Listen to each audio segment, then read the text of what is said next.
right here, right now. This is Right Time Reborn, the newest political podcast on the internet scene. My name is Im Rebecca. I am your host. I am a former broadcast radio political talk show host, and while free from the constraints of the FCC, we're going to be able to do things a little bit differently, maybe a little bit edgier. Let's start with some of the news. There is a Chinese spy balloon floating over the United States right now.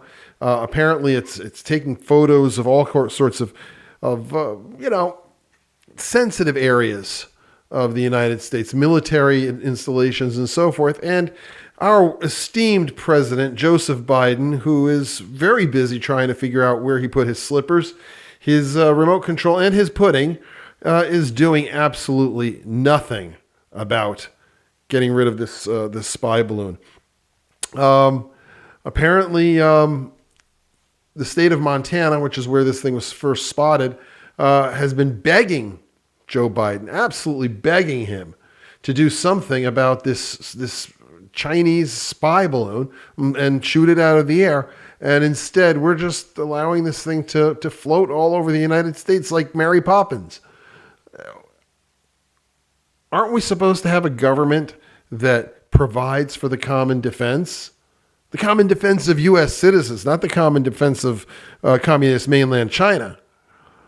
Something is not right. Something is terribly, terribly off when the president of the United States refuses to act on an invasion of our airspace by the biggest military power other than the United States on Earth. And he's just letting this thing float all over the world. A Pentagon spokesperson, Brigadier General Pat Ryder, says that the Chinese hot air balloon, is going to be hovering over the United States for, quote, a few days. We've got this thing over the United States for days. If it stays any longer, it's going to apply for asylum. I mean, you've got to be kidding me. You have to be absolutely nuts to allow this thing to keep floating over the United States. And despite requests from state governors, despite requests from people in Congress, Joe Biden doesn't want to do anything about it. You got to wonder why. All right, well, here's something else that's come up. A U.S. appeals court has struck down a 30-year-old law that barred people who are under domestic violence restraining orders from owning guns. And the gun control lobby, the leftists, the liberals in the United States are going absolutely nuts. They're about to have a cow. And here's the problem that they have. Not only did the recent Supreme Court case, the Bruin case, set an absolutely new standard for how gun control laws are to be judged by the federal courts. That standard being, you have to compare the laws to what has been historically done throughout the almost 250 years of American history. And if it's not something that has a long tradition in our history, it cannot be upheld. The law that was being challenged was only 30 years old, so it does not in any way jibe with 250 years, 247 years of U.S. history. You guys realize that it's almost 250 years? We're almost at a quarter of a millennium. Wow. Anyway, now the question is how are we supposed to approach this? Do people who have domestic violence restraining orders against them have rights? And according to the Supreme Court, according to the way that we're supposed to be judging these laws, yeah, they have some rights. Just because somebody had a restraining order taken out against them doesn't mean they're actually guilty. And what does the Constitution tell us about that? The Constitution tells us very simply that no person shall be deprived of life, liberty, or property without due process of law. Taking out a restraining order is not due process of law. A restraining order is a preventive measure. It is not a statement that somebody has been found guilty of a crime.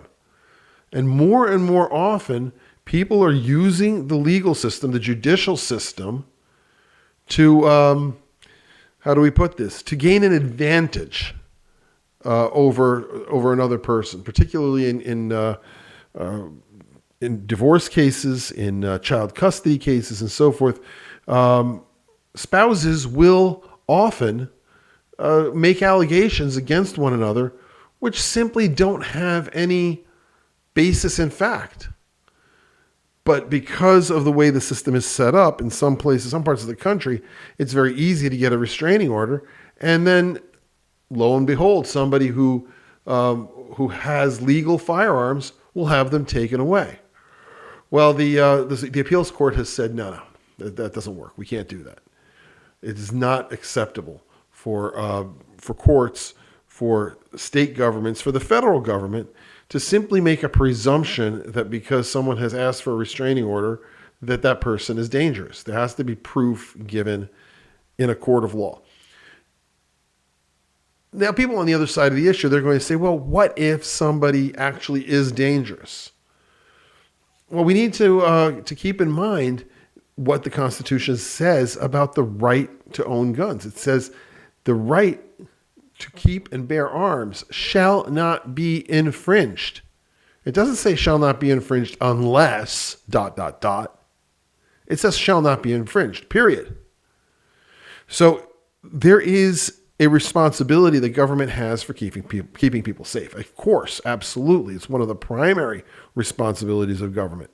But they have to do so within the framework that is presented them by the U.S. Constitution, by the Bill of Rights, in this case, by the Second Amendment. So they simply cannot take away people's gun rights based on an unproven allegation.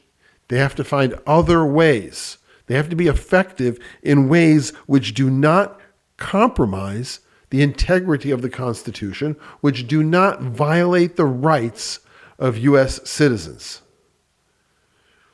And that's all there is to it. You cannot do that. The ends do not justify the means. The ends do not justify the means. We've forgotten about that statement, about that precept in the United States in recent years. We seem to think that just because something seems to be a good idea, the goal, the purpose seems to be positive, that we are going to have the justification for violating the U.S. Constitution. No, we do not. The Constitution stands above those kinds of considerations. You cannot violate due process. You cannot take away people's firearms unless there is a due process aspect to it, because that's what that means. No person shall be deprived of liberty without due process of law. On the positive side on the affirmative side of it, yes, the government is allowed to take away our rights if we are found guilty. If due process of law finds us guilty. That is why we can put people in prison. We take away their liberty to walk around free. That is why people who are felons lose their right to vote. We take away that liberty, that right to vote, based on the fact that they were convicted of a crime. But you don't get to simply make an allegation and use that to take away somebody's rights. It's not acceptable. It is not constitutionally justifiable. And that is where these people are going to end up. They're going to not be able to take away our rights anymore. The last 50 years has taken us in a very bad direction in terms of protection of individual rights. And the backlash is coming now. We have a strongly conservative, or maybe we should call them textualist, dominated Supreme Court, which is going to look at the Constitution the way it is written and not the way politicians want it to be written. And that's the difference. When politicians, especially liberals, when they say that the Constitution is a living, breathing document, what they're saying is they're going to redefine the Constitution per their desires, ignoring what was actually written. Well, we have a way of amending the Constitution, and unless an amendment is ratified, which in some way changes what has gone before, there is no way to change the interpretation of the Constitution. The text of the Constitution is what matters. The text of the Constitution is what matters, not what leftist politicians want. And we cannot compromise on that. All right, so West Virginia has passed a near total abortion ban. There's almost no situations under which abortions can be obtained in the state of West Virginia, and now the state's only abortion clinic and its doctor are suing the state in order to try to get that ban overturned. They went to federal court. Well, good luck with that. Good luck with going to federal court when the Supreme Court has now decided that Roe versus Wade was illegitimate. It was constitutionally invalid. The way in which that case was decided was absurd.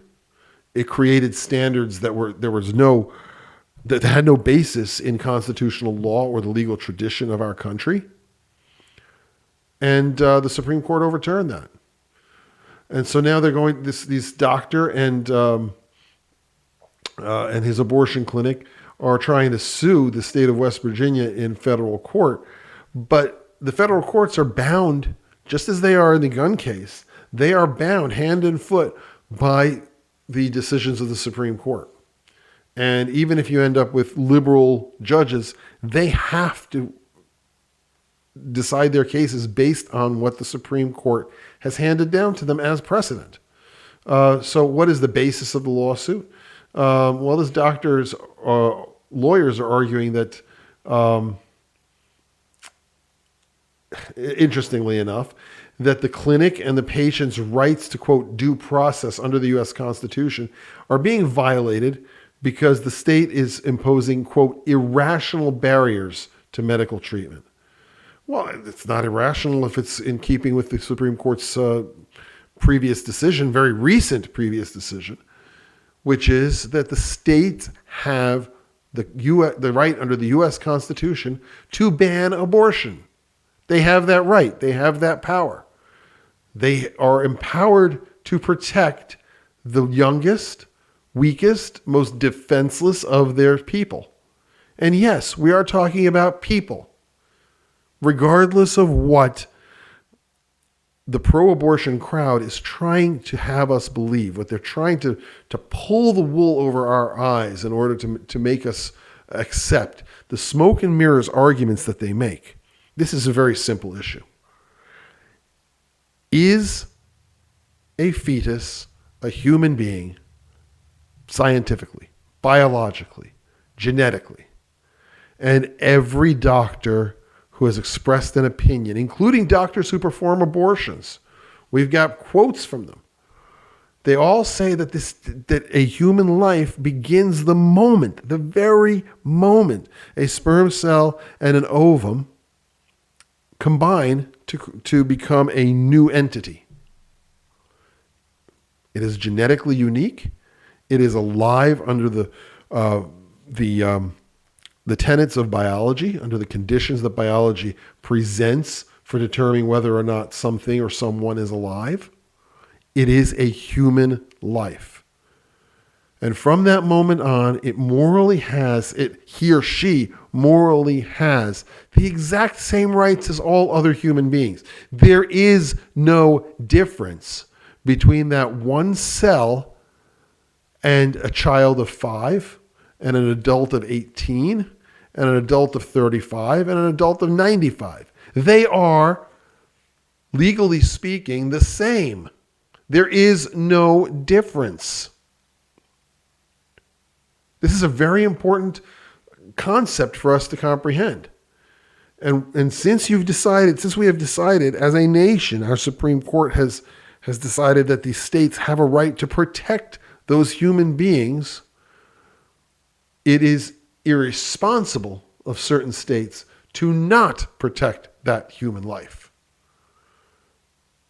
The state of West Virginia is to be applauded for the stand that they have taken. There should be no exceptions to bans on abortion. You cannot solve a problem by killing a human being. Period. The only time human life should be in danger is when it is balanced against another human life. If you hold a gun to somebody's head and you're about to kill that person, somebody else has the right to kill you in order to prevent that murder. If you are a foreign soldier or a terrorist seeking to cause death and destruction and mayhem here in our country or to U.S. citizens anywhere around the world, that is an act of war, and our military has a right to target you and to kill you in order to prevent you from doing what you're planning on doing, or if you've already done it, to prevent you from doing it again.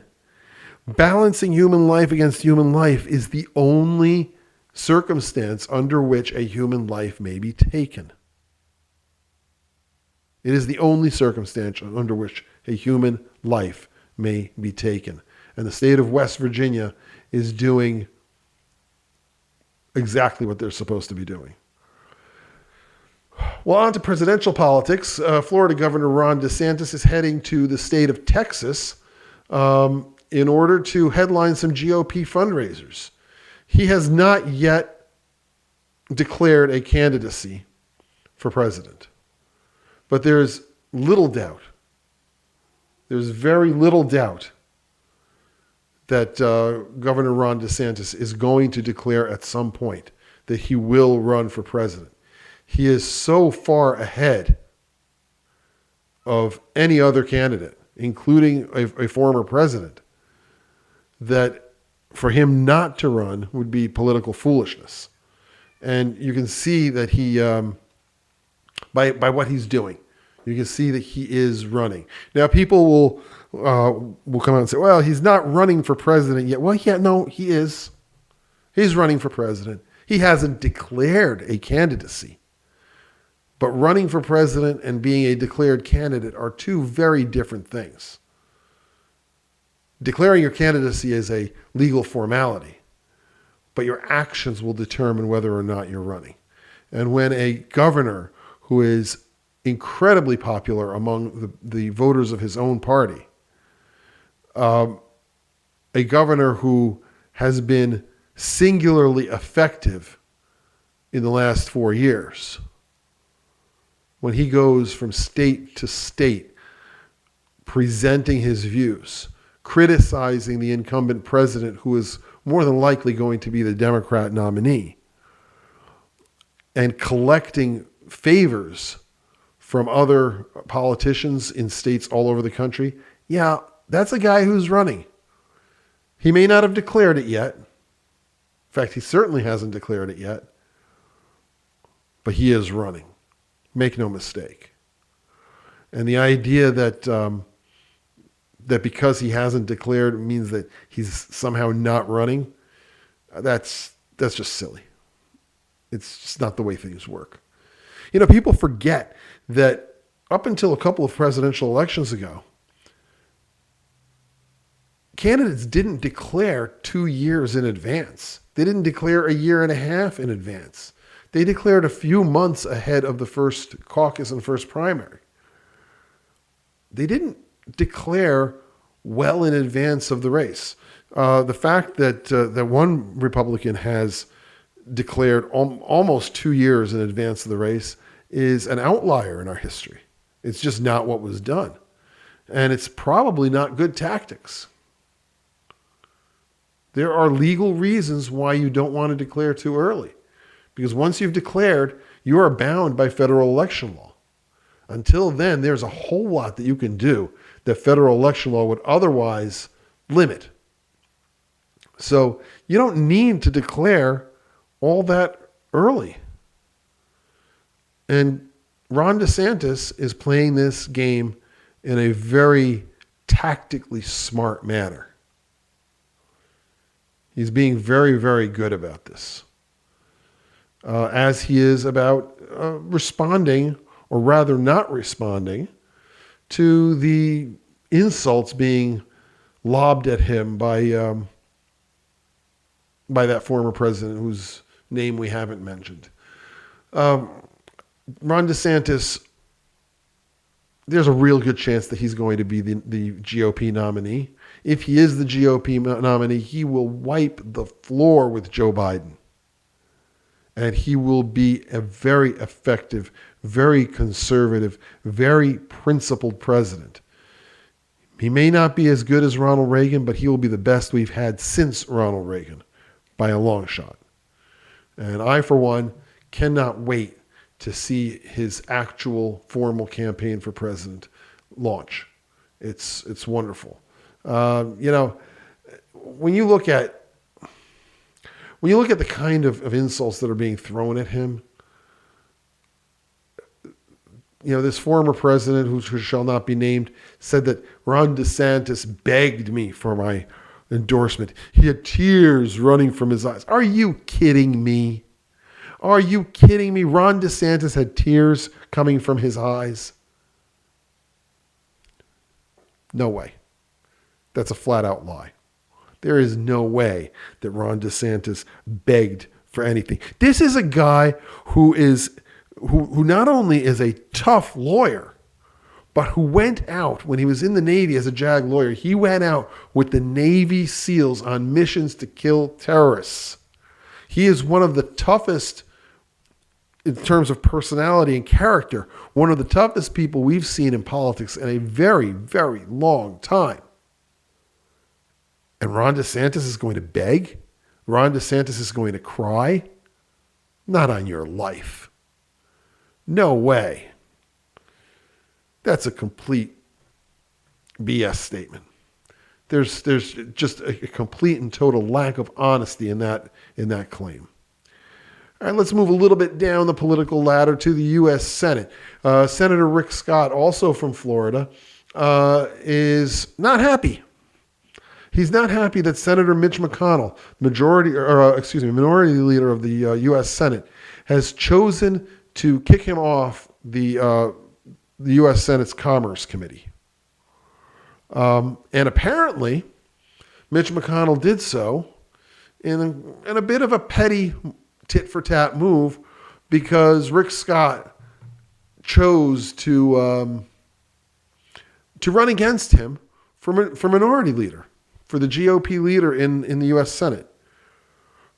Well, I understand why Mitch McConnell's a little peeved at this, but the reality is, in our system of government, nobody deserves to get a free pass. Everybody should be challenged for their position. Everybody. There should always be challengers. There should always be a choice. It is the way our system stays healthy. And people with a lot of power who don't want to be challenged, those are people who maybe should consider not being in that position. Because, unfortunately, power corrupts, as Lord Acton told us. And absolute power corrupts absolutely. And wanting to not be challenged is a sign that somebody really, really likes their power just a little too much. Just a tad bit too much. It's not good for America. It's just not good for America to do that. So what we need to do is we need to look at ways to create a more open system for our senators, for our congressmen, to seek these leadership positions in their respective chambers without fear of reprisal. The power to punish people for openly challenging those in leadership, those in power, that power needs to be taken away. That power needs to be limited severely. Okay, and now let's go down another step to the U.S. House. The U.S. House may only have a small Republican majority, but they are making their power known. They are flexing their muscles in a way that very few could have predicted. And one of the things that they've done is they have chosen to not pass a bill to raise the debt ceiling. They've said enough is enough. We need to stop borrowing. And so they are tying any increase in the debt ceiling to severe cuts in spending. And one of the ways that they want to cut spending is taking back money that has already been appropriated for COVID-19 as COVID-19 related spending, and cancel that money. It's sitting there. It hasn't been spent. There is absolutely no reason now that the pandemic is over. There's no reason for us to have that money just sitting there, even if it's only on paper. I mean, we're talking, let's think about this. We're talking about almost $10 trillion. Almost $10 trillion in just the first year of this absurd pandemic, having been authorized in various ways. And right now, it looks like there's about $500 billion that is sitting there unspent. $500 billion may not be all that much compared to $10 trillion, but it's almost a tenth of a single year's federal budget. And it would be a massive way of saving money and bringing down our national spending to simply take that money back and say, it's not okay. We don't need to be spending that money. And so the House GOP, who are in charge, have said, no, we want that money taken back. Unless that money is taken back and other cuts made in federal spending, we will not vote to increase the debt ceiling. And in fact, if enough cuts are made, we won't have to increase the debt ceiling because our debts will be paid.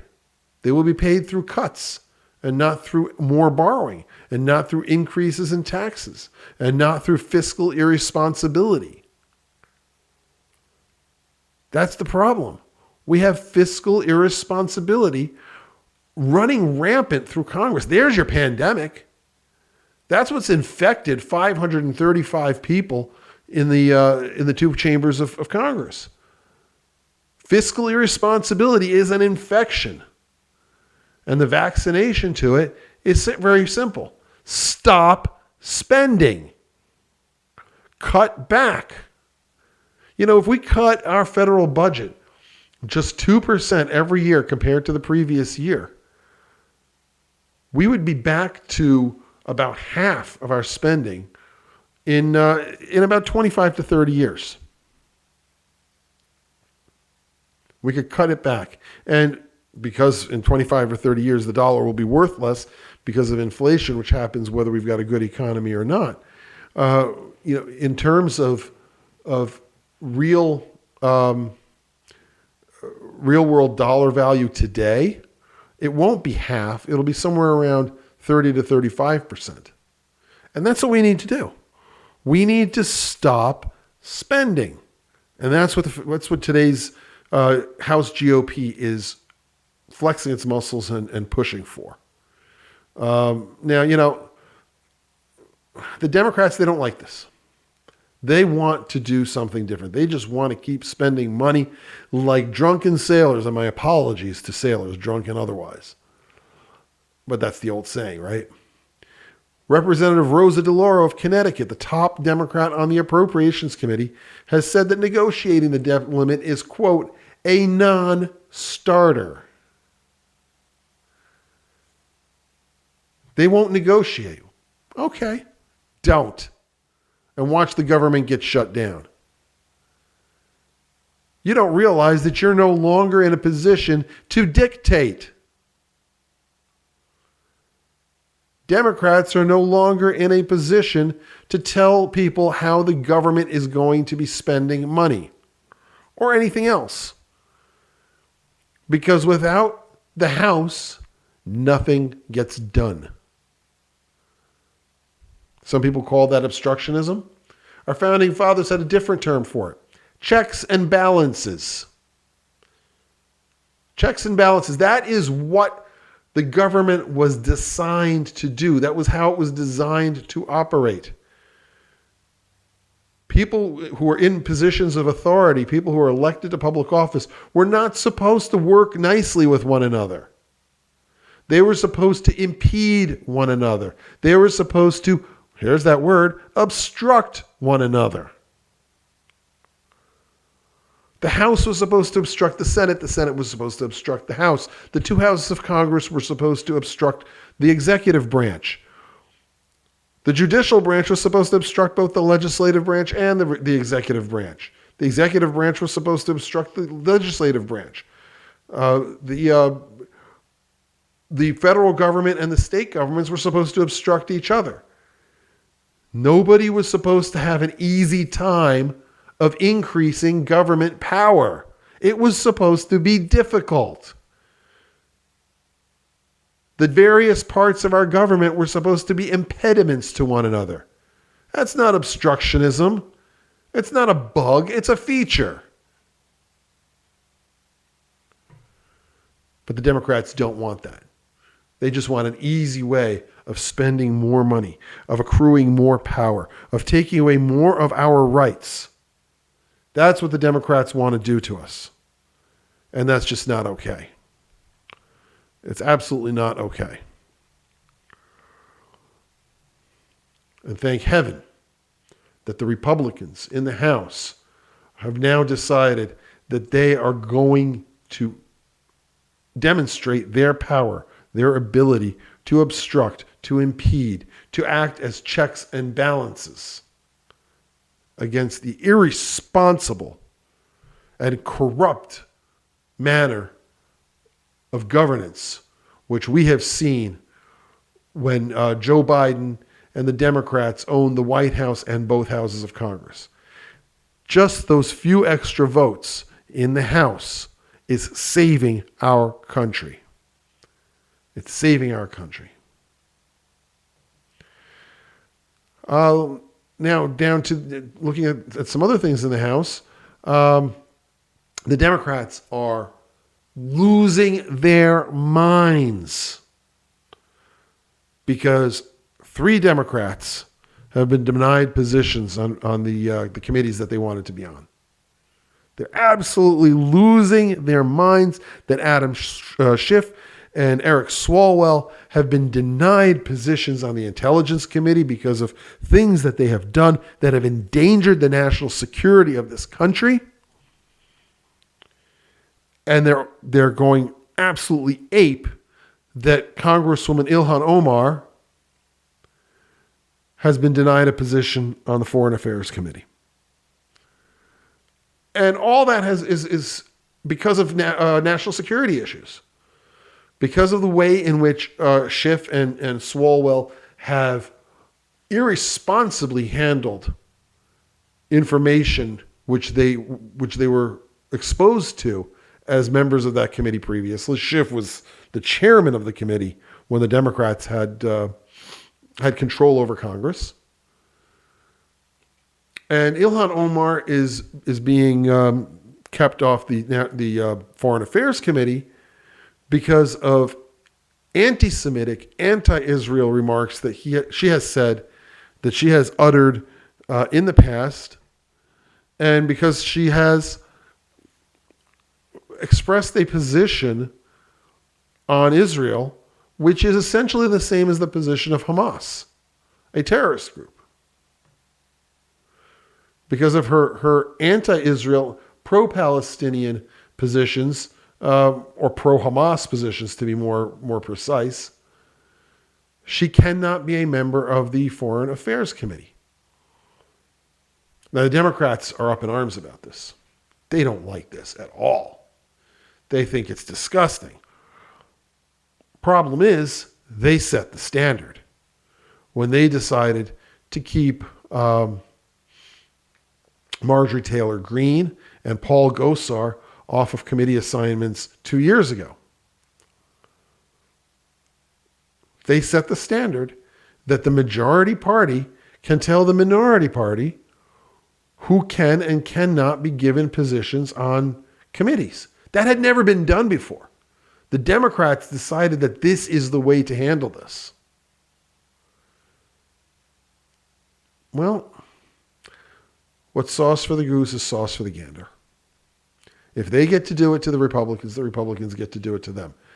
The difference being that their reasoning had nothing to do with national security.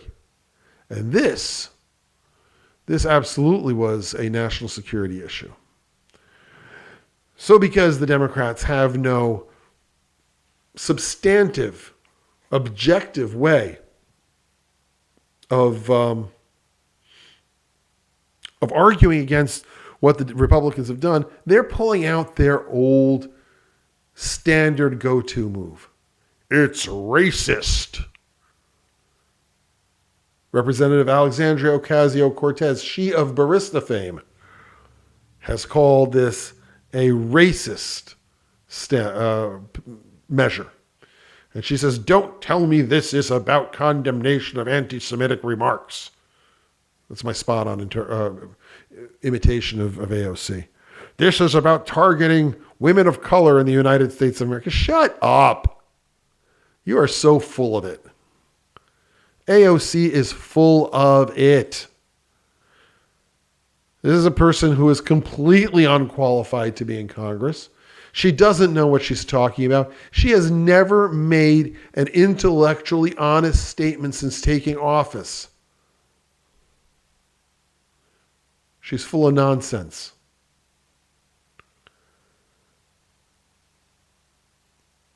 And as Kevin McCarthy, House Speaker Kevin McCarthy says, I'm not removing people from all committees, he said. He said he's only removing these people from the committees on which they can do damage to our national security. They can be on other committees, unlike what the Democrats did to Marjorie Taylor Greene and Paul Gosar, who were denied positions on any committee.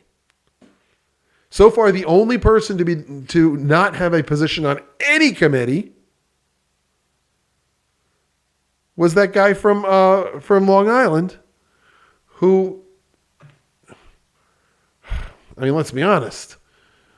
He may be a Republican and his vote may have helped, but when you lie left and right in order to get elected and you're pulling all kinds of scams, there's a problem there. And luckily he at least had that tiny little bit of integrity to request that he not be put on committees. The Republicans didn't take away anybody's right to be on a committee. Right. It's not actually a right. They didn't remove people from all committees. They removed 3 people from committees on which they were doing damage to our national security. Period. End of discussion. And despite the untruths being spouted by people like AOC and the rest of the American Sandinista, Republican or Democrat Party, the American Sandinista Democrat Party, the Republicans are just doing what needs to be done to protect the United States, period.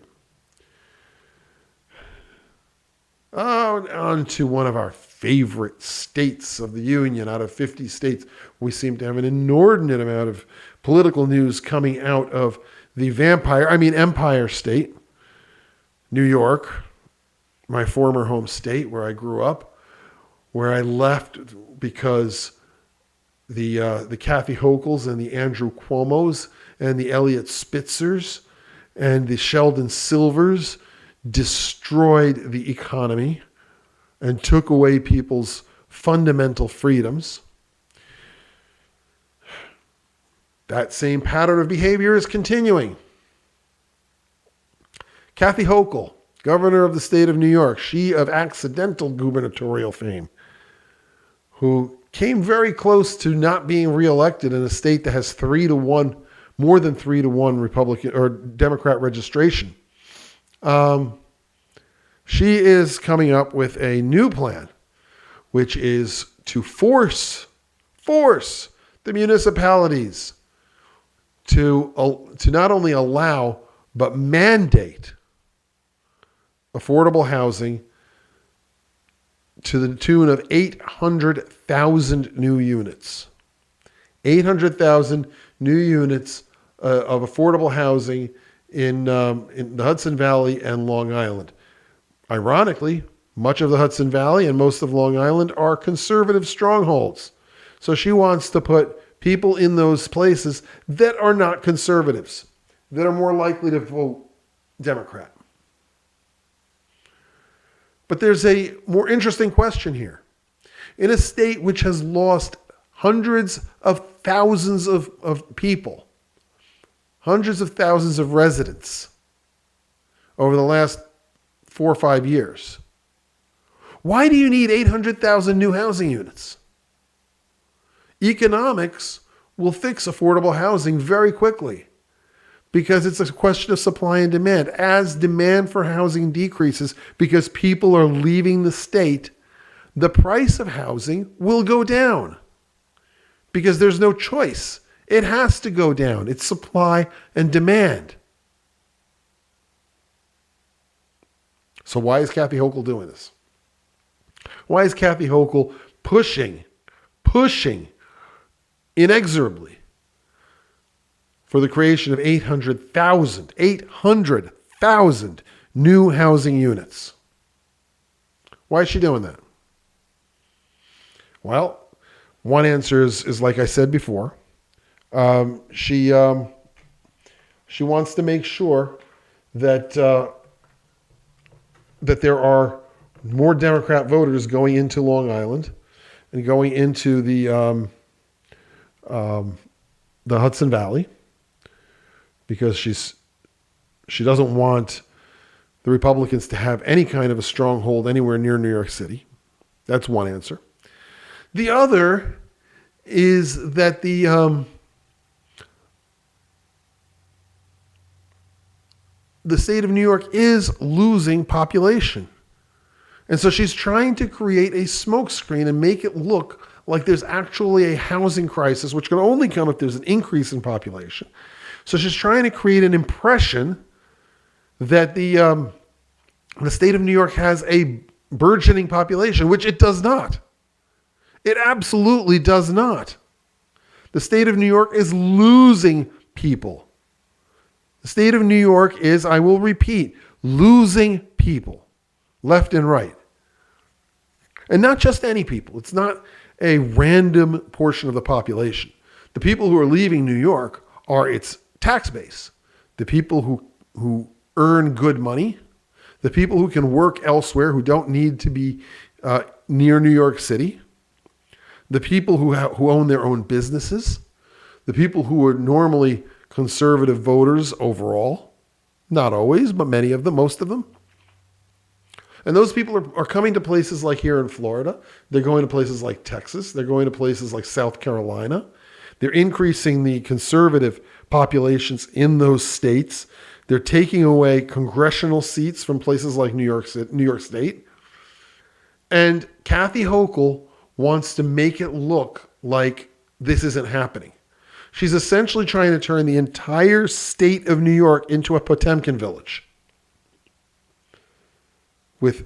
complete with inflatable population numbers instead of inflatable tanks and artillery.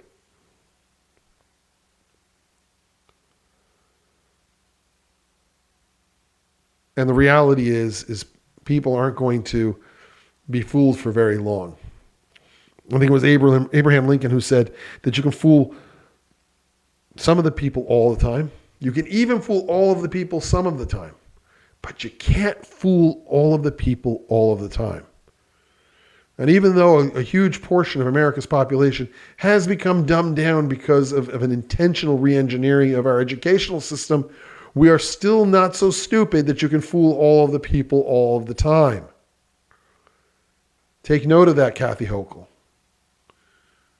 You cannot do that.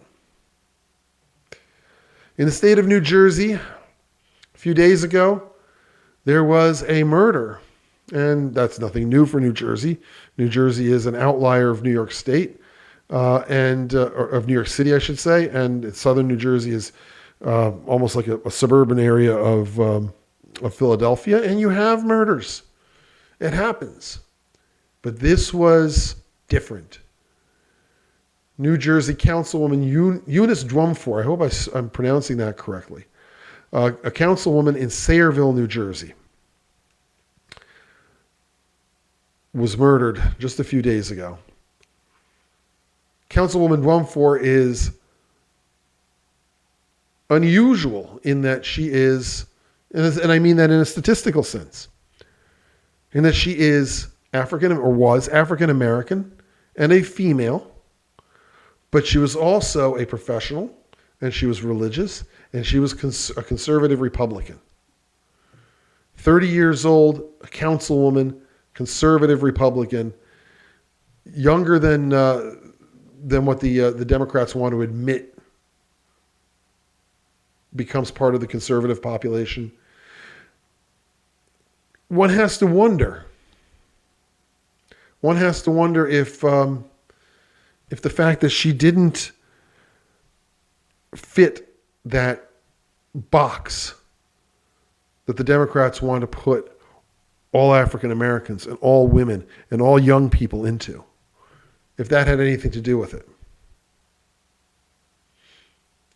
She was recently married to a pastor who lives in Nigeria, apparently a missionary of some sort, it looks like.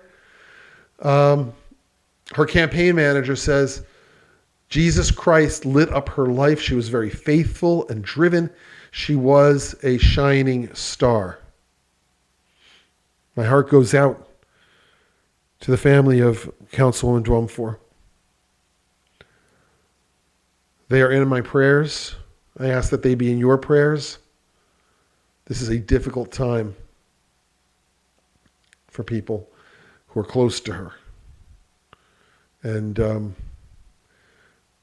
the fact that she was murdered while being so different than most people would have expected of someone, especially Democrats would have expected, of someone of her age, her race, her gender, made her special, made her somebody who otherwise could have risen up the political ladder and written her own ticket. And it is a great loss to New Jersey and to the United States that this tragic, tragic event took place. Now, speaking of guns, a federal judge in Wisconsin ruled this week that a wrongful death lawsuit filed against Kyle Rittenhouse by the father of one of the men he shot can proceed. The father of Anthony Huber, a man named John Huber, filed a wrongful death lawsuit. He also named law enforcement officers and city officials as defendants. And a federal judge is allowing that lawsuit to go forward. The reality is that the criminal courts found that Kyle Rittenhouse was acting in self-defense. If someone is acting in self-defense, assuming that is true, and the evidence seems to show that it probably is true, if somebody is acting in self-defense, how can that possibly be a wrongful death? How can that be a wrongful death? There's something not right in this. And for a judge to allow that to go forward, I'm just appalled. I'm appalled. I just hope that the courts find in favor of Kyle Rittenhouse, that he is not unduly burdened by this, that that in the end this lawsuit is found to be frivolous, and that he is awarded attorney's fees. Because this is just disgraceful. This is absolutely disgraceful.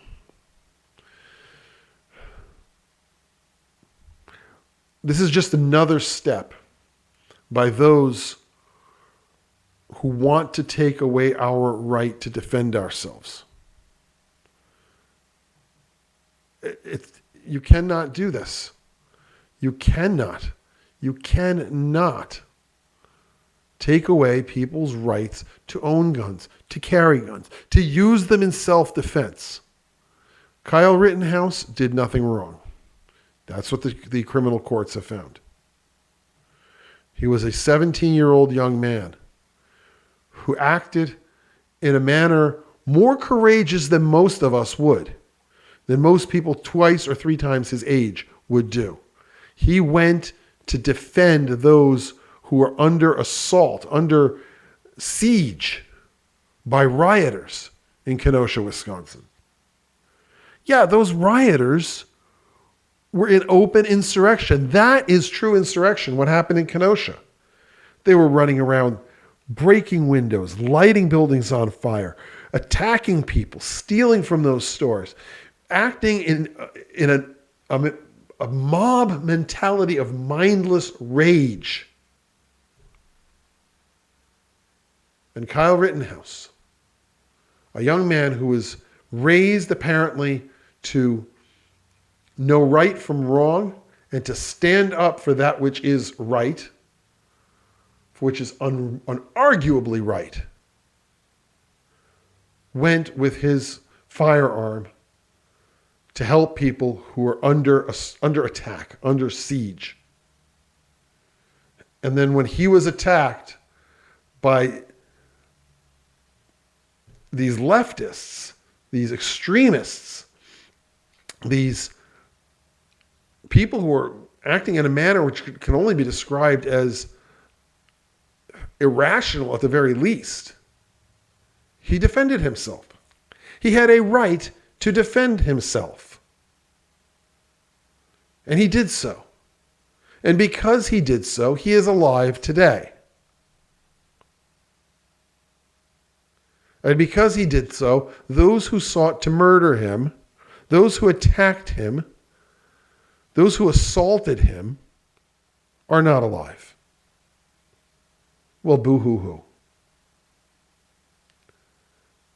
I don't feel sorry for those who attack other people, who try to cause massive harm to them or take their lives. I don't feel sorry when those people lose their lives because their victims exercise their own right to self-defense. I don't feel sorry for those people. And Kyle Rittenhouse is a hero. He is not a victim, and he is not a victimizer. He is a hero. One of the few true heroes that we have in America today. And I wish him well. I hope to the depths of my heart that he prevails in this lawsuit as he did in his criminal case. And that those who think that they can use the courts to punish people who defend themselves will end up with these cases biting them in the backside. I hope and I pray that Kyle Rittenhouse prevails.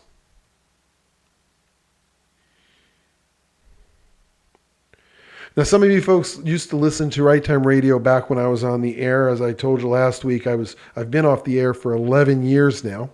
Last time I was on Right Time Radio was in 2012, although I did call in once or twice after that. I had a terrific co-host, a guy named Ed Gaddy, who was very politically active in Ulster County, New York for decades. One of the most influential people in the county. One of the most knowledgeable political minds I have ever known. And I really hope that Ed listens to this. And I hope he gets the bug.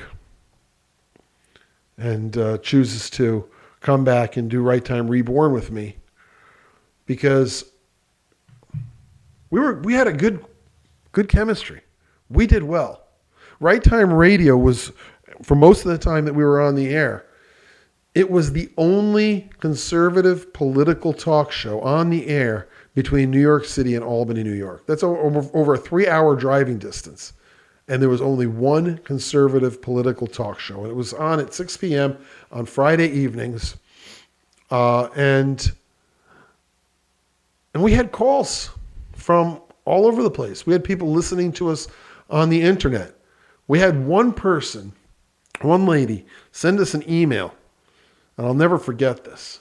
She sent us this email saying that she was taking her laptop computer. This was before smartphones and all sorts of other ways in which people could listen to audio content on the internet. She said she was taking her laptop computer to Paris, France with her on vacation so that she could tune in and listen to Right Time Radio in Paris, France. We had somebody once call in from somewhere in Alaska. We had people calling in from California. It was a good show. We enjoyed it. We were able to bring news and information to people and create political discussions, and it had a positive impact.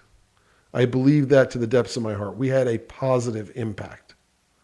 And I'm hoping that Right Time Reborn will have a similar positive impact. I'm hoping that we will have an audience even larger than the 250,000 people who used to listen to us on broadcast radio.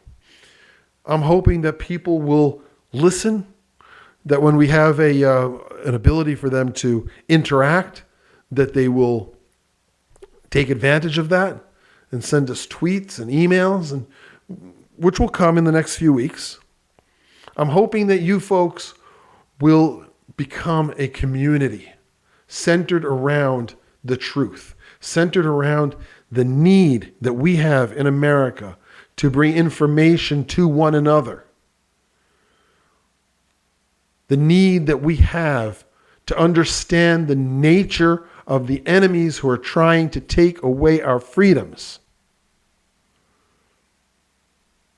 I'm hoping that we will be able to make a real impact the way the original Right Time Radio show did in New York State and in areas beyond. So, ladies and gentlemen, thank you so much for being here, listening to me for another week, for another hour. As I used to say, this is cheaper than therapy. And I enjoyed doing this. And as I get better over the next few weeks and get my sea legs back under me, hopefully we'll be able to create a show that is more and more informative and enjoyable for you. Bye now.